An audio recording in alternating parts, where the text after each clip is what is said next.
അദ്ധ്യായം 28 അൽ ഖസസ്. മക്കയിൽ അവതരിച്ചത്. മൂസാ നബി, ഫിർഔൻ, ഹാമാൻ, ഖാറൂൻ എന്നിവരുടെ ചരിത്രം വിവരിക്കുന്നതിനാലാണ് ഈ അദ്ധ്യായത്തിന് ഇപ്രകാരം പേർ നൽകപ്പെട്ടത്. പരമകാരുണികനും കരുണാനിധിയുമായ അല്ലാഹുവിന്റെ നാമത്തിൽ. ത്വാസീം മീം. സ്പഷ്ടമായ വേദഗ്രന്ഥത്തിലെ വചനങ്ങളത്രേ അവ. വിശ്വസിക്കുന്ന ജനങ്ങൾക്കുവേണ്ടി മൂസായുടെയും ഫിർഔന്റെയും വൃത്താന്തത്തിൽ നിന്നും സത്യപ്രകാരം നിനക്ക് നാം ഓതിക്കേൾപ്പിക്കുന്നു. തീർച്ചയായും ഫിർഔൻ നാട്ടിൽ ഔന്നത്യം നടിച്ചു. അവിടത്തുകാരെ അവൻ വ്യത്യസ്ത കക്ഷികളാക്കി തീർക്കുകയും ചെയ്തു. അവരിൽ ഒരു വിഭാഗത്തെ ദുർബലരാക്കിയിട്ട് അവരുടെ ആൺമക്കളെ അറുകൊല നടത്തുകയും അവരുടെ പെൺമക്കളെ ജീവിക്കാൻ അനുവദിക്കുകയും ചെയ്തുകൊണ്ട് തീർച്ചയായും അവൻ നാശകാരികളിൽപ്പെട്ടവനായിരുന്നു. നാം ആകട്ടെ ഭൂമിയിൽ അടിച്ചമർത്തപ്പെട്ട ദുർബലരോട് ഔദാര്യം കാണിക്കുവാനും അവരെ നേതാക്കളാക്കുവാനും അവരെ നാടിന്റെ അനന്തരാവകാശികളാക്കുവാനുമാണ് ഉദ്ദേശിക്കുന്നത്. ആ മർദ്ദിതർക്ക് ഭൂമിയിൽ സ്വാധീനം നൽകുവാനും ഫിർഔനും ഹാമാനും അവരുടെ സൈന്യങ്ങൾക്കും അവരിൽ നിന്ന് തങ്ങൾ ആശങ്കിച്ചിരുന്നതെന്തോ അത് കാണിച്ചു കൊടുക്കുവാനും നാം ഉദ്ദേശിക്കുന്നു. മൂസായുടെ മാതാവിന് നാം ബോധനം നൽകി. അവന് നീ മുല കൊടുത്തുകൊള്ളുക. ഇനി അവന്റെ കാര്യത്തിൽ നിനക്ക് ഭയം തോന്നുകയാണെങ്കിൽ അവനെ നീ നദിയിൽ ഇട്ടേക്കുക. നീ ഭയപ്പെടുകയും ദുഃഖിക്കുകയും വേണ്ട. തീർച്ചയായും അവനെ നാം നിന്റെ അടുത്തേക്ക് തിരിച്ചുകൊണ്ടുവരുന്നതും അവനെ ദൈവദൂതന്മാരിൽ ഒരാളാക്കുന്നതുമാണ്. എന്നിട്ട് ഫിർഔന്റെ ആളുകൾ അവനെ നദിയിൽ നിന്ന് കണ്ടെടുത്തു. അവൻ അവരുടെ ശത്രുവും ദുഃഖഹേതുവും ആയിരിക്കാൻ വേണ്ടി. തീർച്ചയായും ഫിർഔനും ഹാമാനും അവരുടെ സൈന്യങ്ങളും അബദ്ധം പറ്റിയവരായിരുന്നു. ഫിർഔന്റെ ഭാര്യ പറഞ്ഞു, എനിക്കും അങ്ങേക്കും കണ്ണിന് കുളിർമയത്രേ ഈ കുട്ടി. അതിനാൽ ഇവനെ നിങ്ങൾ കൊല്ലരുത്. ഇവൻ നമുക്ക് ഉപകരിച്ചേക്കാം. അല്ലെങ്കിൽ ഇവനെ നമുക്ക് ഒരു മകനായി സ്വീകരിക്കാം. അവർ യാഥാർത്ഥ്യം ഗ്രഹിച്ചിരുന്നില്ല. മൂസായുടെ മാതാവിന്റെ മനസ്സ് അന്യചിന്തകളിൽ നിന്ന് ഒഴിവായതായി തീർന്നു. അവളുടെ മനസ്സിനെ നാം ഉറപ്പിച്ചു നിർത്തിയില്ലായിരുന്നുവെങ്കിൽ അവന്റെ കാര്യം അവൾ വെളിപ്പെടുത്തിയേക്കുമായിരുന്നു. അവൾ സത്യവിശ്വാസികളുടെ കൂട്ടത്തിലായിരിക്കാൻ വേണ്ടിയത്രേ നാം അങ്ങനെ ചെയ്തത്. അവൾ മൂസായുടെ സഹോദരിയോട് പറഞ്ഞു, നീ അവന്റെ പിന്നാലെ പോയി അന്വേഷിച്ചു നോക്കൂ. അങ്ങനെ ദൂരെ നിന്ന് അവൾ അവനെ നിരീക്ഷിച്ചു. അവർ അതറിഞ്ഞിരുന്നില്ല. അതിനു മുമ്പ് മുലയൂട്ടുന്ന സ്ത്രീകൾ അവന് മുല കൊടുക്കുന്നതിന് നാം തടസ്സമുണ്ടാക്കിയിരുന്നു. അപ്പോൾ ആ സഹോദരി പറഞ്ഞു, നിങ്ങൾക്കുവേണ്ടി ഇവനെ സംരക്ഷിക്കുന്ന ഒരു വീട്ടുകാരെപ്പറ്റി ഞാൻ നിങ്ങൾക്ക് അറിവ് തരട്ടെയോ? അവർ ഇവന്റെ ഗുണകാംക്ഷികളായിരിക്കുകയും ചെയ്യും. അങ്ങനെ അവന്റെ മാതാവിന്റെ കണ്ണ് കുളിർക്കുവാനും അവൾ ദുഃഖിക്കാതിരിക്കുവാനും അല്ലാഹുവിന്റെ വാഗ്ദാനം സത്യമാണെന്ന് അവൾ മനസ്സിലാക്കുവാനും വേണ്ടി അവനെ നാം അവൾക്ക് തിരിച്ചേൽപ്പിച്ചു. പക്ഷേ അവരിൽ അധിക പേരും കാര്യം മനസ്സിലാക്കുന്നില്ല. അങ്ങനെ മൂസ ശക്തി പ്രാപിക്കുകയും പാകത എത്തുകയും ചെയ്തപ്പോൾ അദ്ദേഹത്തിന് നാം വിവേകവും വിജ്ഞാനവും നൽകി. അപ്രകാരമാണ് സദ്വൃത്തർക്ക് നാം പ്രതിഫലം നൽകുന്നത്. പട്ടണവാസികൾ അശ്രദ്ധരായിരുന്ന സമയത്ത് മൂസ അവിടെ കടന്നുചെന്നു. അപ്പോൾ അവിടെ 2 പുരുഷന്മാർ പരസ്പരം പൊരുതുന്നതായി അദ്ദേഹം കണ്ടു. ഒരാൾ തന്റെ കക്ഷിയിൽപ്പെട്ടവൻ, മറ്റൊരാൾ തന്റെ ശത്രുവിഭാഗത്തിൽപ്പെട്ടവനും. അപ്പോൾ തന്റെ കക്ഷിയിൽപ്പെട്ടവൻ തന്റെ ശത്രുവിഭാഗത്തിൽപ്പെട്ടവനെതിരിൽ അദ്ദേഹത്തോട് സഹായം തേടി. അപ്പോൾ മൂസ അവനെ മുഷ്ടി ചുരുട്ടി ഇടിച്ചു.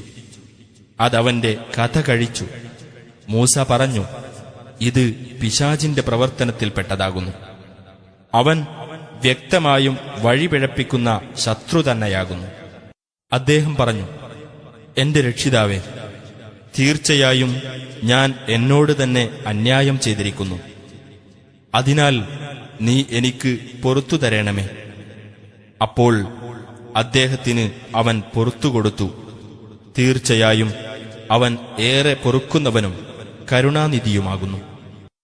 അദ്ദേഹം പറഞ്ഞു, എന്റെ രക്ഷിതാവേ, നീ എനിക്ക് അനുഗ്രഹം നൽകിയിട്ടുള്ളതുകൊണ്ട് ഇനി ഒരിക്കലും ഞാൻ കുറ്റവാളികൾക്ക് സഹായം നൽകുന്നവനാവുകയില്ല. അങ്ങനെ അദ്ദേഹം പട്ടണത്തിൽ ഭയപ്പാടോടും കരുതലോടും കൂടി വർത്തിച്ചു. അപ്പോഴതാ തലേ ദിവസം തന്നോട് സഹായം തേടിയവൻ വീണ്ടും തന്നോട് സഹായത്തിന് മുറവിളി കൂട്ടുന്നു. മൂസ അവനോട് പറഞ്ഞു, നീ വ്യക്തമായും ഒരു ദുർമാർഗി തന്നെയാകുന്നു. എന്നിട്ട് അവർ ഇരുവർക്കും ശത്രുവായിട്ടുള്ളവനെ പിടികൂടാൻ അദ്ദേഹം ഉദ്ദേശിച്ചപ്പോൾ അവൻ പറഞ്ഞു, ഹേ മൂസ, ഇന്നലെ നീ ഒരാളെ കൊന്നതുപോലെ നീ എന്നെയും കൊല്ലാൻ ഉദ്ദേശിക്കുകയാണോ? നാട്ടിൽ ഒരു പോക്കിരിയാകാൻ മാത്രമാണ് നീ ഉദ്ദേശിക്കുന്നത്. നന്മയുണ്ടാക്കുന്നവരുടെ കൂട്ടത്തിലാകാൻ നീ ഉദ്ദേശിക്കുന്നില്ല. പട്ടണത്തിന്റെ അങ്ങേ അറ്റത്തുനിന്ന് ഒരു പുരുഷൻ ഓടിവന്നു. അയാൾ പറഞ്ഞു, ഹേ മൂസ, താങ്കളെ കൊല്ലാൻ വേണ്ടി പ്രമുഖ വ്യക്തികൾ ആലോചന നടത്തിക്കൊണ്ടിരിക്കുന്നുണ്ട്. അതിനാൽ താങ്കൾ ഈജിപ്തിൽ നിന്ന് പുറത്തു പോയിക്കൊള്ളുക. തീർച്ചയായും ഞാൻ താങ്കളുടെ ഗുണകാംക്ഷികളുടെ കൂട്ടത്തിലാകുന്നു. അങ്ങനെ ഭയപ്പാടോടും കരുതലോടും കൂടി അദ്ദേഹം അവിടെ നിന്ന് പുറപ്പെട്ടു. അദ്ദേഹം പറഞ്ഞു, എന്റെ രക്ഷിതാവേ, അക്രമികളായ ജനതയിൽ നിന്ന് എന്നെ നീ രക്ഷപ്പെടുത്തേണമേ. മദിയന്റെ നേർക്ക് യാത്ര തിരിച്ചപ്പോൾ അദ്ദേഹം പറഞ്ഞു, എന്റെ രക്ഷിതാവ് ശരിയായ മാർഗത്തിലേക്ക് എന്നെ നയിച്ചേക്കാം. മദിയനിലെ ജലാശയത്തിങ്കിൽ അദ്ദേഹം ചെന്നെത്തിയപ്പോൾ ആടുകൾക്ക് വെള്ളം കൊടുത്തുകൊണ്ടിരിക്കുന്ന ഒരു കൂട്ടം ആളുകളെ അതിനടുത്ത് അദ്ദേഹം കണ്ടെത്തി. അവരുടെ ഇപ്പുറത്തായി തങ്ങളുടെ ആട്ടിൻപറ്റത്തെ തടഞ്ഞു നിർത്തിക്കൊണ്ടിരിക്കുന്ന 2 സ്ത്രീകളെയും അദ്ദേഹം കണ്ടു. അദ്ദേഹം ചോദിച്ചു, എന്താണ് നിങ്ങളുടെ പ്രശ്നം? അവർ പറഞ്ഞു, ഇടയന്മാർ ആടുകൾക്ക് വെള്ളം കൊടുത്ത് തിരിച്ചുകൊണ്ടുപോകുന്നതുവരെ ഞങ്ങൾക്ക് വെള്ളം കൊടുക്കാനാവില്ല. ഞങ്ങളുടെ പിതാവാകട്ടെ വലിയൊരു വൃദ്ധനുമാണ്. അങ്ങനെ അവർക്കുവേണ്ടി അദ്ദേഹം അവരുടെ കാലികൾക്ക് വെള്ളം കൊടുത്തു. പിന്നീട് അദ്ദേഹം തണലിലേക്ക് മാറിയിരുന്നിട്ട് ഇപ്രകാരം പ്രാർത്ഥിച്ചു, എന്റെ രക്ഷിതാവേ, നീ എനിക്ക് ഇറക്കിത്തരുന്ന ഏതൊരു നന്മക്കും ഞാൻ ആവശ്യക്കാരനാകുന്നു. അപ്പോൾ ആ 2 സ്ത്രീകളിൽ ഒരാൾ നാണിച്ചുകൊണ്ട് അദ്ദേഹത്തിന്റെ അടുത്ത് നടന്നു ചെന്നിട്ട് പറഞ്ഞു, താങ്കൾ ഞങ്ങൾക്കുവേണ്ടി ആടുകൾക്ക് വെള്ളം കൊടുത്തതിനുള്ള പ്രതിഫലം താങ്കൾക്കു നൽകുവാനായി എന്റെ പിതാവ് താങ്കളെ വിളിക്കുന്നു. അങ്ങനെ മൂസ അദ്ദേഹത്തിന്റെ അടുത്ത് ചെന്നിട്ട് തന്റെ കഥ അദ്ദേഹത്തിന് വിവരിച്ചു കൊടുത്തപ്പോൾ അദ്ദേഹം പറഞ്ഞു, ഭയപ്പെടേണ്ട, അക്രമികളായ ആ ജനതയിൽ നിന്ന് നീ രക്ഷപ്പെട്ടിരിക്കുന്നു. ആ 2 സ്ത്രീകളിലൊരാൾ പറഞ്ഞു, എന്റെ പിതാവേ, ഇദ്ദേഹത്തെ താങ്കൾ കൂലിക്കാരനായി നിർത്തുക. തീർച്ചയായും താങ്കൾ കൂലിക്കാരായി എടുക്കുന്നവരിൽ ഏറ്റവും ഉത്തമൻ, ശക്തനും വിശ്വസ്തനുമായിട്ടുള്ളവനത്രേ. പിതാവ് പറഞ്ഞു, നീ 8 വർഷം എനിക്ക് കൂലിവേല ചെയ്യണം എന്ന വ്യവസ്ഥയിൽ എന്റെ ഈ 2 പെൺമക്കളിൽ ഒരാളെ നിനക്ക് വിവാഹം ചെയ്തു തരാൻ ഞാൻ ഉദ്ദേശിക്കുന്നു. ഇനി 10 വർഷം നീ പൂർത്തിയാക്കുകയാണെങ്കിൽ അത് നിന്റെ ഇഷ്ടം. നിനക്ക് പ്രയാസമുണ്ടാക്കാൻ ഞാൻ ഉദ്ദേശിക്കുന്നില്ല. അള്ളാഹു ഉദ്ദേശിക്കുന്ന പക്ഷം നല്ല നിലയിൽ വർത്തിക്കുന്നവരിൽ ഒരാളായി നിനക്ക് എന്നെ കാണാം. മൂസ പറഞ്ഞു, ഞാനും താങ്കളും തമ്മിലുള്ള നിശ്ചയം അതുതന്നെ. ഈ 2 അവധികളിൽ ഏത് ഞാൻ നിറവേറ്റിയാലും എന്നോട് വിരോധമുണ്ടാകരുത്. നാം പറയുന്നതിന് അല്ലാഹു സാക്ഷിയാകുന്നു.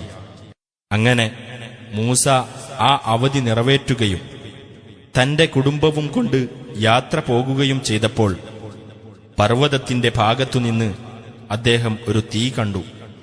അദ്ദേഹം തന്റെ കുടുംബത്തോട് പറഞ്ഞു, നിങ്ങൾ നിൽക്കൂ, ഞാനൊരു തീ കണ്ടിരിക്കുന്നു.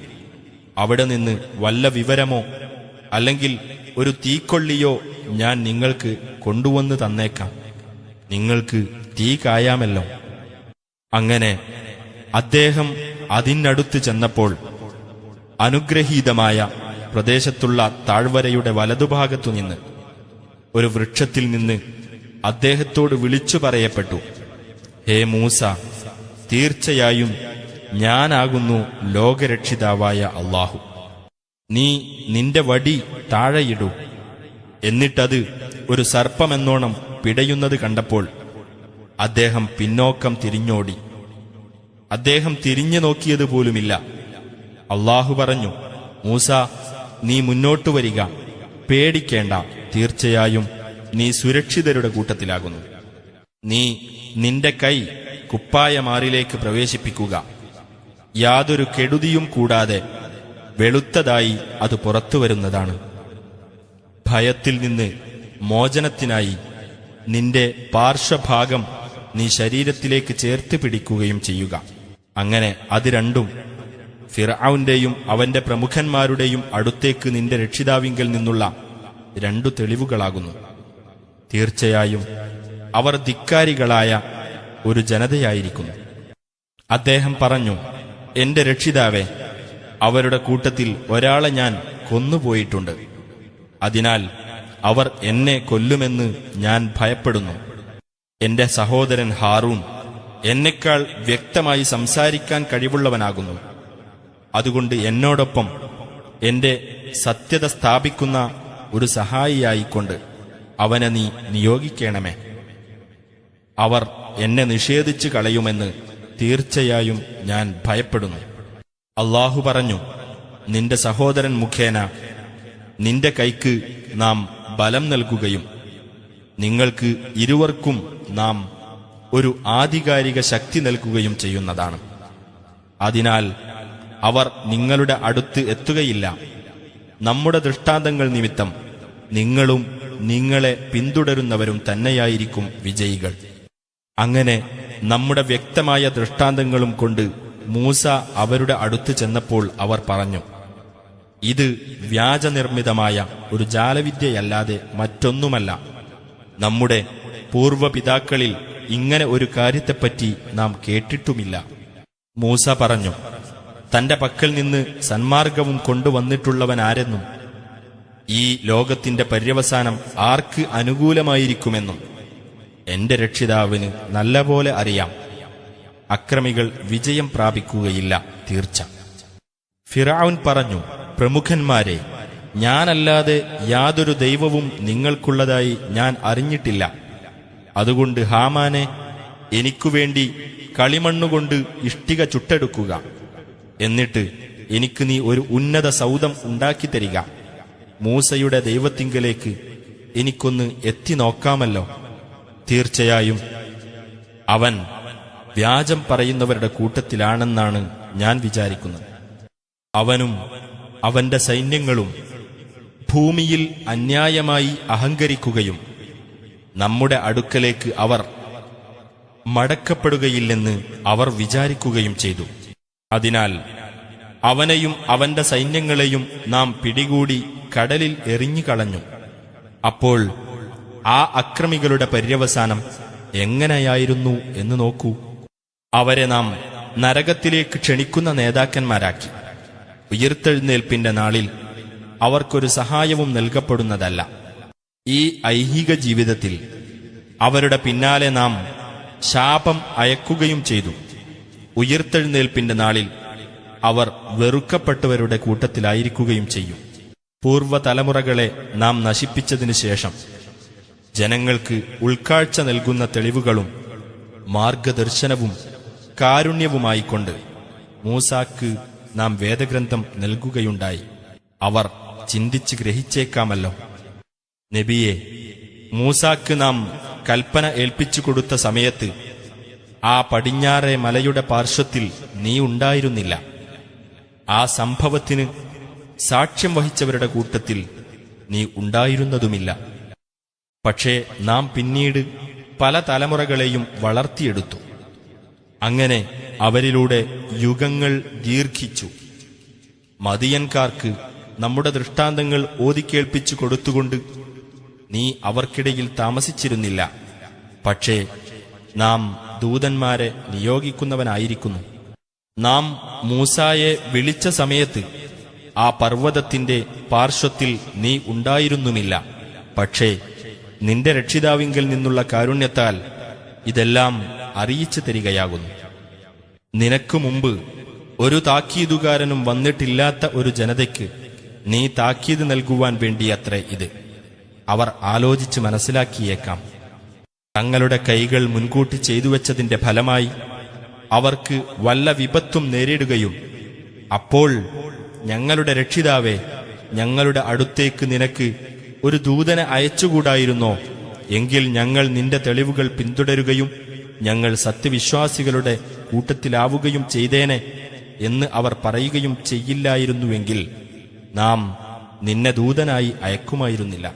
എന്നാൽ നമ്മുടെ പക്കൽ നിന്നുള്ള സത്യം മുഹമ്മദ് നബി മുഖേന അവർക്ക് വന്നെത്തിയപ്പോൾ അവർ പറയുകയാണ്, മൂസാക്ക് നൽകപ്പെട്ടതുപോലെയുള്ള ദൃഷ്ടാന്തങ്ങൾ ഇവന് നൽകപ്പെടാത്തത് എന്താണെന്ന്. എന്നാൽ മുമ്പ് മൂസാക്ക് നൽകപ്പെട്ടതിൽ അവർ അവിശ്വസിക്കുകയുണ്ടായില്ലേ? അവർ പറഞ്ഞു, പരസ്പരം പിന്തുണ നൽകിയ രണ്ടു ജാലവിദ്യകളാണിവ. ഞങ്ങൾ ഇതൊക്കെ അവിശ്വസിക്കുന്നവരാണ് എന്നും അവർ പറഞ്ഞു. നബിയെ പറയുക, എന്നാൽ അവ രണ്ടിനേക്കാളും നേർവഴി കാണിക്കുന്നതായ ഒരു ഗ്രന്ഥം അള്ളാഹുവിന്റെ പക്കൽ നിന്ന് നിങ്ങൾ കൊണ്ടുവരൂ, ഞാനത് പിൻപറ്റിക്കൊള്ളാം, നിങ്ങൾ സത്യവാൻമാരാണെങ്കിൽ. ഇനി നിനക്ക് അവർ ഉത്തരം നൽകിയില്ലെങ്കിൽ തങ്ങളുടെ തന്നിഷ്ടങ്ങളെ മാത്രമാണ് അവർ പിന്തുടരുന്നത് എന്ന് നീ അറിഞ്ഞേക്കുക. അള്ളാഹുവിങ്കൽ നിന്നുള്ള യാതൊരു മാർഗദർശനവും കൂടാതെ തന്നിഷ്ടത്തെ പിന്തുടർന്നവനേക്കാൾ വഴിപിഴച്ചവൻ ആരുണ്ട്? അള്ളാഹു അക്രമികളായ ജനങ്ങളെ നേർവഴിയിലാക്കുകയില്ല, തീർച്ച. വചനം അവർക്ക് നാം നിരന്തരമായി എത്തിച്ചു കൊടുത്തിട്ടുണ്ട്. ഇതിനു മുമ്പ് നാം ആർക്ക് വേദഗ്രന്ഥം നൽകിയോ അവർ ഇതിൽ വിശ്വസിക്കുന്നു. ഇതവർക്ക് ഓതിക്കേൾപ്പിക്കപ്പെടുമ്പോൾ അവർ പറയും, ഞങ്ങൾ ഇതിൽ വിശ്വസിച്ചിരിക്കുന്നു.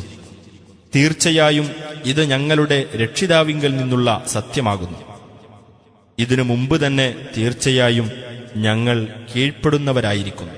അത്തരക്കാർക്ക് അവർ ക്ഷമിച്ചതിന്റെ ഫലമായി അവരുടെ പ്രതിഫലം 2 മടങ്ങായി നൽകപ്പെടുന്നതാണ്.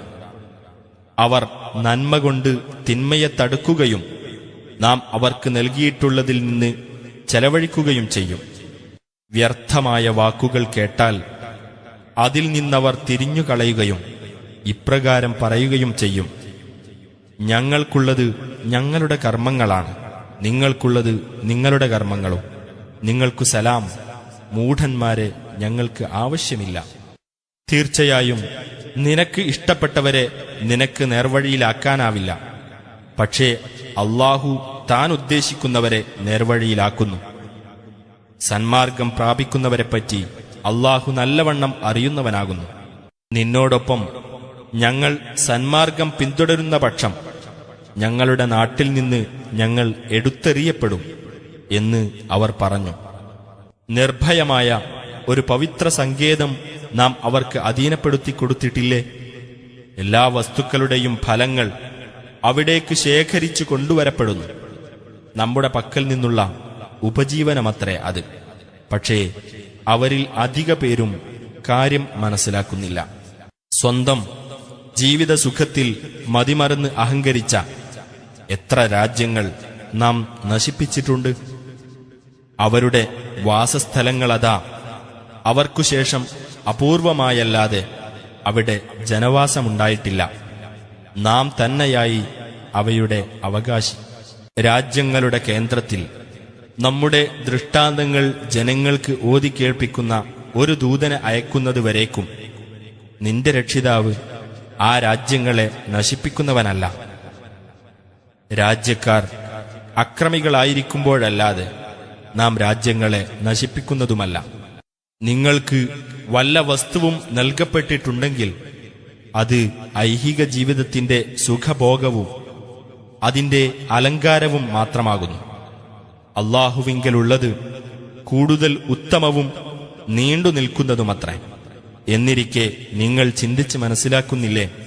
അപ്പോൾ നാം ഏതൊരുവന് നല്ലൊരു വാഗ്ദാനം നൽകുകയും എന്നിട്ട് അവൻ അത് നിറവേറിയതായി കണ്ടെത്തുകയും ചെയ്തുവോ, അവൻ ഐഹിക ജീവിതത്തിന്റെ സുഖാനുഭവം നാം അനുഭവിപ്പിക്കുകയും പിന്നീട് ഉയിർത്തെഴുന്നേൽപ്പിന്റെ നാളിൽ ശിക്ഷയ്ക്ക് ഹാജരാക്കപ്പെടുന്നവരുടെ കൂട്ടത്തിലാവുകയും ചെയ്തവനെപ്പോലെയാണോ? അല്ലാഹു അവരെ വിളിക്കുകയും എന്റെ പങ്കുകാർ എന്ന് നിങ്ങൾ ജൽപ്പിച്ചിരുന്നവർ എവിടെ എന്ന് ചോദിക്കുകയും ചെയ്യുന്ന ദിവസം ശ്രദ്ധേയമത്രേ. ശിക്ഷയെപ്പറ്റിയുള്ള വാക്ക് ആരുടെ മേൽ സ്ഥിരപ്പെട്ടിരിക്കുന്നുവോ അവർ അന്ന് ഇപ്രകാരം പറയുന്നതാണ്: ഞങ്ങളുടെ രക്ഷിതാവേ, ഇവരെയാണ് ഞങ്ങൾ വഴിപിഴപ്പിച്ചത്. ഞങ്ങൾ വഴിപിഴച്ചതുപോലെ അവരെയും വഴിപിഴപ്പിച്ചതാണ്. ഞങ്ങൾ നിന്റെ മുമ്പാകെ ഉത്തരവാദിത്തം ഒഴിഞ്ഞിരിക്കുന്നു. ഞങ്ങളെയല്ല അവർ ആരാധിച്ചിരുന്നത്. നിങ്ങൾ നിങ്ങളുടെ പങ്കാളികളെ വിളിക്കൂ എന്ന് ബഹുദൈവവാദികളോട് പറയപ്പെടും. അപ്പോൾ ഇവർ അവരെ വിളിക്കും. എന്നാൽ ആ പങ്കാളികൾ ഇവർക്ക് ഉത്തരം നൽകുന്നതല്ല. ശിക്ഷ ഇവർ നേരിൽ കാണുകയും ചെയ്യും. ഇവർ സന്മാർഗം പ്രാപിച്ചിരുന്നെങ്കിൽ. അല്ലാഹു അവരെ വിളിക്കുകയും ദൈവദൂതന്മാർക്ക് എന്ത് ഉത്തരമാണ് നിങ്ങൾ നൽകിയത് എന്ന് ചോദിക്കുകയും ചെയ്യുന്ന ദിവസം ശ്രദ്ധേയമാകുന്നു. അന്നത്തെ ദിവസം വർത്തമാനങ്ങൾ അവർക്ക് അവ്യക്തമായി തീരുന്നതാണ്. അപ്പോൾ അവർ അന്യോന്യം ചോദിച്ചറിയുകയില്ല. എന്നാൽ ഖേദിച്ചു മടങ്ങുകയും വിശ്വസിക്കുകയും സൽക്കർമ്മം പ്രവർത്തിക്കുകയും ചെയ്തവനാരോ അവൻ വിജയികളുടെ കൂട്ടത്തിലായേക്കാം. നിന്റെ രക്ഷിതാവ് താൻ ഉദ്ദേശിക്കുന്നത് സൃഷ്ടിക്കുകയും ഇഷ്ടമുള്ളത് തെരഞ്ഞെടുക്കുകയും ചെയ്യുന്നു. അവർക്ക് തെരഞ്ഞെടുക്കുവാൻ അർഹതയില്ല. അല്ലാഹു എത്രയോ പരിശുദ്ധനും അവർ പങ്കുചേർക്കുന്നതിനെല്ലാം അതീതനുമായിരിക്കുന്നു. അവരുടെ മനസ്സുകൾ ഒളിച്ചുവെക്കുന്നതും അവർ പരസ്യമാക്കുന്നതും നിന്റെ രക്ഷിതാവ് അറിയുന്നു. അവനത്രേ അല്ലാഹു. അവനല്ലാതെ യാതൊരു ദൈവവുമില്ല. ഈ ലോകത്തും പരലോകത്തും അവനാകുന്നു സ്തുതി. അവനാണ് വിധികർത്തൃത്വവും. അവങ്കലേക്ക് തന്നെ നിങ്ങൾ മടക്കപ്പെടുന്നതുമാണ്. ഈയെ പറയുക, നിങ്ങൾ ചിന്തിച്ചു നോക്കിയിട്ടുണ്ടോ? ഉയിർത്തെഴുന്നേൽപ്പിന്റെ നാളുവരെ അല്ലാഹു നിങ്ങളുടെ മേൽ രാത്രിയെ ശാശ്വതമാക്കി തീർത്തിരുന്നെങ്കിൽ അല്ലാഹു അല്ലാത്ത ഏതൊരു ദൈവമാണ് നിങ്ങൾക്ക് വെളിച്ചം കൊണ്ടുവന്നു തരിക?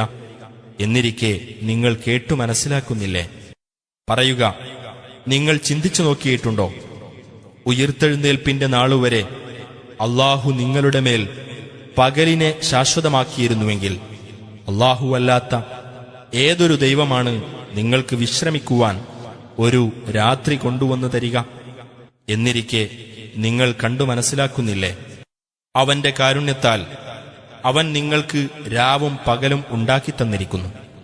രാത്രിയിൽ നിങ്ങൾ വിശ്രമിക്കുവാനും പകൽ സമയത്ത് അവന്റെ അനുഗ്രഹത്തിൽ നിന്ന് നിങ്ങൾ തേടിക്കൊണ്ടുവരാനും നിങ്ങൾ നന്ദി കാണിക്കുവാനും വേണ്ടി. അല്ലാഹു അവരെ വിളിക്കുകയും എന്റെ പങ്കാളികളെന്ന് നിങ്ങൾ ജൽപ്പിച്ചുകൊണ്ടിരുന്നവർ എവിടെ എന്ന് ചോദിക്കുകയും ചെയ്യുന്ന ദിവസം ശ്രദ്ധേയമാകുന്നു. ഓരോ സമുദായത്തിൽ നിന്നും ഓരോ സാക്ഷിയെ അന്ന് നാം പുറത്തു കൊണ്ടുവരുന്നതാണ്. എന്നിട്ട് ആ സമുദായങ്ങളോട് നിങ്ങളുടെ തെളിവ് നിങ്ങൾ കൊണ്ടുവരൂ എന്ന് നാം പറയും. ന്യായം അല്ലാഹുവിനാണുള്ളതെന്ന് അപ്പോൾ അവർ മനസ്സിലാക്കും. അവർ കെട്ടിച്ചമച്ചുകൊണ്ടിരുന്നതെല്ലാം അവരെ വിട്ടുമാറിപ്പോകുകയും ചെയ്യും. തീർച്ചയായും ഖാറൂൻ മൂസായുടെ ജനതയിൽപ്പെട്ടവനായിരുന്നു. എന്നിട്ട് അവൻ അവരുടെ നേരെ അതിക്രമം കാണിച്ചു. തന്റെ ഖജനാവുകൾ ശക്തന്മാരായ ഒരു സംഘത്തിനു പോലും ഭാരമാകാൻ തക്കവണ്ണമുള്ള നിക്ഷേപങ്ങൾ നാം അവന് നൽകിയിരുന്നു. അവനോട് അവന്റെ ജനത ഇപ്രകാരം പറഞ്ഞ സന്ദർഭം ശ്രദ്ധേയമത്രേ: നീ പുളകം കൊള്ളേണ്ട, പുളകം കൊള്ളുന്നവരെ അല്ലാഹു തീർച്ചയായും ഇഷ്ടപ്പെടുകയില്ല. അല്ലാഹു നിനക്ക് നൽകിയിട്ടുള്ളതിലൂടെ നീ പരലോക വിജയം തേടുക. ഐഹിക ജീവിതത്തിൽ നിന്ന് നിനക്കുള്ള ഓഹരി നീ വിസ്മരിക്കുകയും വേണ്ട. അല്ലാഹു നിനക്ക് നന്മ ചെയ്തതുപോലെ നീയും നന്മ ചെയ്യുക.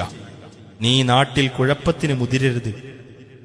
കുഴപ്പമുണ്ടാക്കുന്നവരെ അല്ലാഹു തീർച്ചയായും ഇഷ്ടപ്പെടുന്നതല്ല. ഖാറൂൻ പറഞ്ഞു: എന്റെ കൈവശമുള്ള വിദ്യ കൊണ്ട് മാത്രമാണ് എനിക്കിത് ലഭിച്ചത്.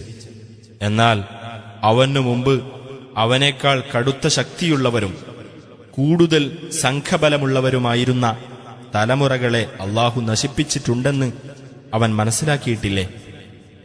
തങ്ങളുടെ പാപങ്ങളെപ്പറ്റി കുറ്റവാളികളോട് അന്വേഷിക്കപ്പെടുന്നതല്ല. അങ്ങനെ അവൻ ജനമധ്യത്തിലേക്ക് ആർഭാടത്തോടെ ഇറങ്ങിപ്പുറപ്പെട്ടു. ഐഹിക ജീവിതം ലക്ഷ്യമാക്കുന്നവർ അത് കണ്ടിട്ട് ഇപ്രകാരം പറഞ്ഞു: ഖാറൂന് ലഭിച്ചതുപോലുള്ളത് ഞങ്ങൾക്കുമുണ്ടായിരുന്നെങ്കിൽ എത്ര നന്നായിരുന്നേനെ. തീർച്ചയായും അവൻ വലിയ ഭാഗ്യമുള്ളവൻ തന്നെ. ജ്ഞാനം നൽകപ്പെട്ടിട്ടുള്ളവർ പറഞ്ഞു: നിങ്ങൾക്ക് നാശം. വിശ്വസിക്കുകയും സൽക്കർമ്മം പ്രവർത്തിക്കുകയും ചെയ്തിട്ടുള്ളവർക്ക് അല്ലാഹുവിന്റെ പ്രതിഫലമാണ് കൂടുതൽ ഉത്തമം. ക്ഷമാശീലമുള്ളവർക്കല്ലാതെ അത് നൽകപ്പെടുകയില്ല. അങ്ങനെ അവനെയും അവന്റെ ഭവനത്തെയും നാം ഭൂമിയിൽ ആഴ്ത്തിക്കളഞ്ഞു. അപ്പോൾ അല്ലാഹുവിന് പുറമെ തന്നെ സഹായിക്കുന്ന ഒരു കക്ഷിയും അവനുണ്ടായില്ല. അവൻ സ്വയം രക്ഷിക്കുന്നവരുടെ കൂട്ടത്തിലുമായില്ല. ഇന്നലെ അവന്റെ സ്ഥാനം കൊതിച്ചിരുന്നവർ ഇന്ന് ഇപ്രകാരം പറയുന്നവരായിത്തീർന്നു: അഹോ കഷ്ടം! തന്റെ ദാസന്മാരിൽ നിന്ന് താൻ ഉദ്ദേശിക്കുന്നവർക്ക് അല്ലാഹു ഉപജീവനം വിശാലമാക്കിക്കൊടുക്കുകയും താൻ ഉദ്ദേശിക്കുന്നവർക്ക് അതു ഇടുങ്ങിയതാക്കുകയും ചെയ്യുന്നു. ഞങ്ങളോട് അല്ലാഹു ഔദാര്യം കാണിച്ചിരുന്നില്ലെങ്കിൽ ഞങ്ങളെയും അവൻ ആഴ്ത്തിക്കളയുമായിരുന്നു. അഹോ കഷ്ടം! സത്യനിഷേധികൾ വിജയം പ്രാപിക്കുകയില്ല.